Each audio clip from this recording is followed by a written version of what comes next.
안녕하세요. 하루 필수 말씀 충전 하필 큐티 조종환입니다. 오늘 함께 나눌 하나님 말씀은 시편 89편 1절에서 18절까지 말씀입니다. 내가 영원히 주님의 사랑을 노래하렵니다. 대대로 이어가면서 내 입으로 주님의 신실하심을 전하렵니다. 내가 참으로 말하겠습니다. 주님의 사랑은 영원토록 굳게 서 있을 것이고 주님께서는 주님의 신실하심을 하늘에 견고하게 세워두실 것입니다. 이 사랑과 신실, 이 진실함, 영원한 하나님의 약속이 어떻게 이어지고 완성될 것인지에 대한 그런 신뢰를 여기에서 보여주고 있습니다. 우리가 89편 전체를 보면은 알겠지만 처음에는 하나님에 대한 이 찬양과 그리고 신실하신 하나님의 그 약속에 대한 노래 이런 것들로 채워져 있지만 이 후반부에는 하나님의 그 신실하신 약속과 대비되게 인간들이 어떻게 하나님의 약속을 떠나 있는지, 그래서 하나님을 찾고 구할 수밖에 없는지에 대한 상황에 대한 노래가 이어지게 될 겁니다. 그렇기 때문에 이 확고한 사랑에 근거한 이 기도, 하나님이 어떤 분이신지에 대한 고백이 이 앞부분에서 굉장히 중요하게 드러나게 되는 걸 우리가 읽게 될 겁니다. 주님께서도 말씀하십니다. 나는 내가 선택한 사람과 언약을 맺으며 내 종 다윗에게 맹세하기를 내가 내 자손을 영원히 견고히 세우며 내 왕위를 대대로 이어지게 하겠다라고 그렇게 말씀하신 분이십니다. 그 주님은 어떤 분이시냐 하면 하늘은 주님이 행하신 기적을 찬양하게 할 정도로 이 주님께서 행하신 그 기적은 놀라운 것입니다. 이 하늘이 찬양해야 돼요. 거룩한 회중은 주님의 신실하심을 찬양하게 해 주십시오. 저 구름 위에 하늘에서 주님과 견줄 만한 이가 누가 있으며 신들 가운데서도 주님 같은 이가 누가 있습니까 하면서 이 하늘이 어떤 분을 찬양해야 되는지에 대해서 이야기하고 있는 것을 우리가 보게 됩니다. 계속해서 하늘에 있는 무리의 모임에서 심히 어미하시고 주님을 모시는 자들이 모두 심히 두려워하는 분일 정도로 하늘 위에 가장 높은 곳에 위치하신 분임을 이야기하고 있습니다. 만군의 하나님, 누가 주님 같은 용사이겠습니까? 오 주님, 주님의 신실하심이 주님을 둘러싸고 있습니다. 이 하나님의 사랑과 신실함, 하나님의 정의와 공의, 이런 것들이 변하지 않는 신실한 것임에 대해서 강조하는 표현들을 계속 찾아보게 될 겁니다. 이제 이 하나님께서 이 하늘 위에 높으신 분이시라면 그렇다면 우리와는 어떤 관계가 있는가? 이 창조물, 피조물의 상태, 상황, 하나님께서 어떤 것들을 만드셨는지에 대한 표현들을 살펴보게 되는데, 주님은 소용돌이 치는 바다를 다스리시고 뛰노는 파도도 진정시키십니다. 이제 이 표현을 우리가 잘 기억하고 생각해 봤을 때에 이것을 이제 다스리시는 분이 누구신가? 이 시편에서는 하나님으로 제시되고 있고 이것이 신약에서는 예수님께서 이 파도를 그리고 바다를 잠잠케 하시는 분이라는 것을 우리가 알고 있죠. 그래서 과연 그가 누구인가 마가복음에서 계속 질문했을 때에 이 파도와 바다를 잠잠케 하시는 분이 하나님이심을 기억하는 제자들이 예수님이야말로 진짜 하나님이 아니신가, 그가 누구인가를 질문할 수밖에 없는 상황이라는 걸 우리가 좀 생각을 해볼 필요가 있어요.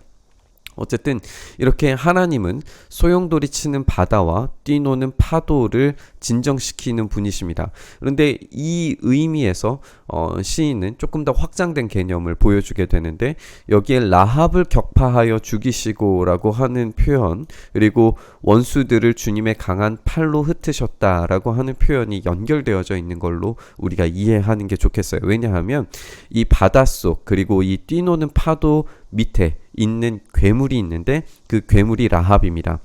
이 라합을 격파시키셨다라고 하는 표현은 이 죽음의 공간, 이 소용돌이 치는 바다와 뛰노는 파도는 죽음의 영역, 그리고 괴물이 사는 영역, 이 라합, 또 우리 욥기에서 살펴보는 것처럼 큰 괴물, 이 베헤못과 리워야단, 리바이어던이 살고 있는 그런 장소로 이해를 했어요. 그렇기 때문에 이 죽음의 공간이고 악마적 공간인 바다를 잠잠케 하시는 그 승리의 주님에 대한 이야기를 여기에서 이야기하고 있습니다. 이렇게 바다를 다스리실 뿐만 아니라 하늘은 주님의 것이고 땅도 주님의 것이고 세계와 그 안에 가득한 모든 것이 주님께서 기초를 놓으신 것입니다 라고 이야기하면서 온 우주가 하나님의 창조물, 피조물이라고 하는 사실을 여기에서 이야기하고 있습니다.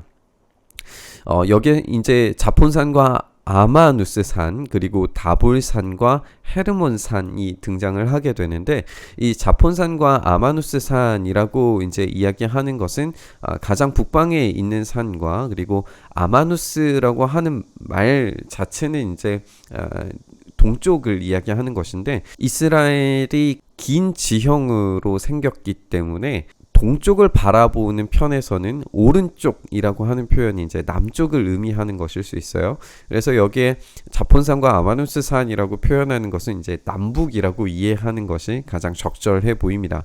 이 남과 북, 그리고 다볼산과 헤르몬산이라고 하는 것은 이제 가장 북쪽에 위치한 헬몬산이고, 이 다볼산은 이제 갈릴리 지역에 있는 것이니까 가장 남쪽에 있는 산은 아니지만 전쟁의 측면에서 봤을 때 가장 요충지, 가장 중요한 곳, 이런 식으로 우리가 생각을 해볼 수 있어요. 어쨌든 이렇게 모든 땅과 가장 중요한 산들을 위치시킴으로써 하나님을 찬양해야 될 이유, 하나님께서 어떠한 다스리심과 보호와 안전을 제공하시는 분이신가에 대해서 이야기하는 것, 그리고 그것을 창조하시는 분께서 지키시기 때문에 그 이름을 찬양해야만 한다는 것으로 우리가 이해할 수 있습니다. 이렇게 전쟁의 상황, 또 보호하시는 분이라고 하는 것을 강조하는 것을 이 뒤에서도 이제 찾아볼 수 있게 되는데, 주님의 팔에 능력이 있어서, 그 손에 힘이 있어서, 그 오른손이 높이 들렸기 때문에 이 모든 피조물들이 안전하게 지켜지고 보호받을 수 있고 하나님의 능력의 손길 안에 있다라고 하는 것을 이야기하고 있는 거예요. 그리고 하나님께서 이 자신의 소유를 어떻게 다스리시느냐, 정의와 공정, 그리고 사랑과 진실이 주님의 시중을 들면서 앞장서 가고 있고 그렇게 일하고 있습니다.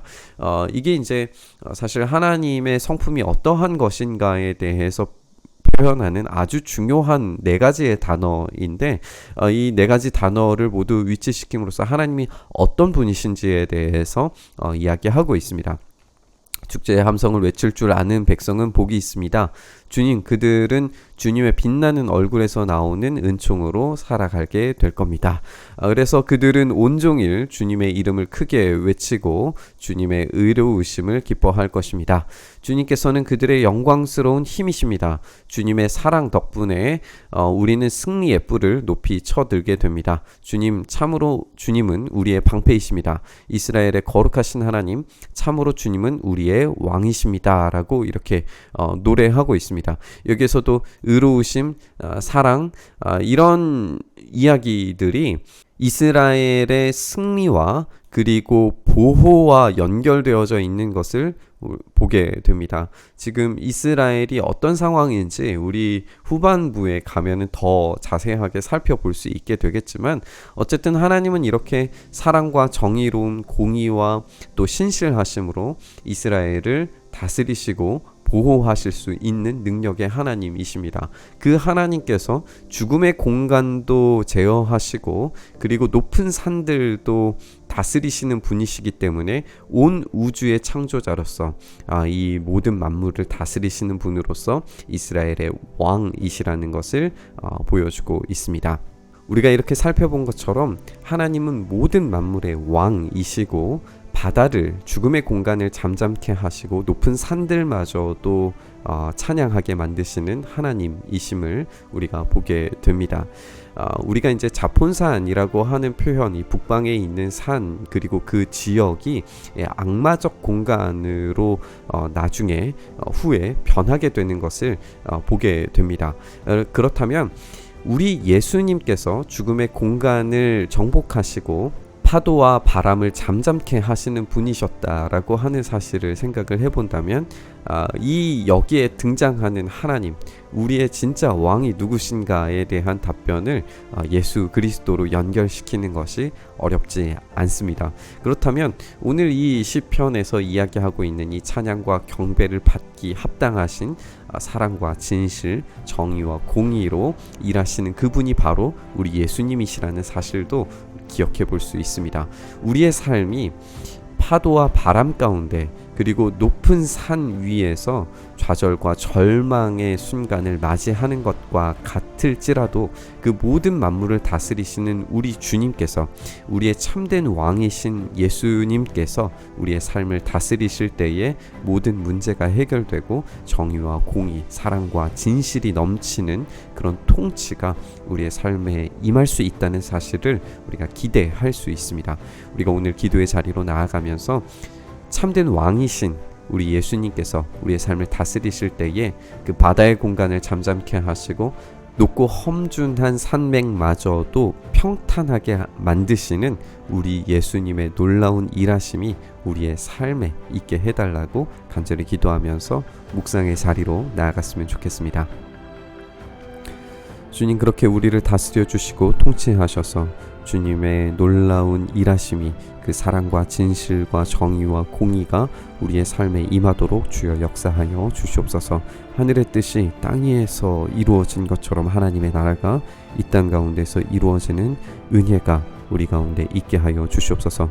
오늘 그 은혜를 누리며 살 수 있도록 주님 일하시기를 간절히 바라고 소망하며 우리의 왕 되신 예수 그리스도의 이름으로 간절히 기도드리옵나이다. 아멘.